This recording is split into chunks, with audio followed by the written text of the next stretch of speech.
Para a ano 2022, maneira nós a anunciar, nós está acelerar o processo aqui não. Tem diferentes motivos para isso aqui. Nós temos consejo de CAF para por reduzir o déficit aún mais. E, pero de outro banda também, botem ameaça não, que tem agora que não arriba mesa, consejo CAF está dando também, para por duna aruba aanwijzing, para motivo tá, que não está mire, ora não que não a ter conta que é recomendação.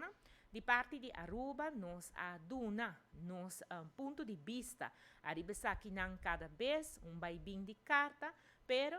los de Turesaki tem que seguir com o qual está o ciclo pressupostário e pensei também em vista de tudo o qual está passando, nós está acelerar a parte aqui não. Para isso aqui, lei está guarda trabalhar, é decir, a lei passa o cambio não necessário do presupuesto 2022, agora essa aqui não queda finalizar, para assinar por baixo na CAF, para apoiar seu conselho e para depois também, Raad van Advies, põe seu conselho arriba o cambio não aqui que está guarda proponi, para depois o governo por passar dentro, por o aqui que te recomendação, por atender com essa aqui não, e depois hora e não por raia brinda essa aqui para o parlamento. Pero na maneira costume, nós está indicar já acaba, de lo qual nós está chama nota de fim de ano,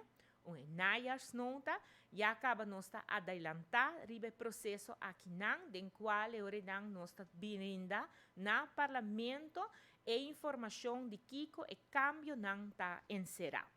Essa aqui me serviço que awe e nota aqui também rumbo para o parlamento para por informar, esperando o qual que tabire ora não é produto de lei mesmo, maneira como acaba de explicar de procedura que está guarda encaminhar e que ora não está resultado que está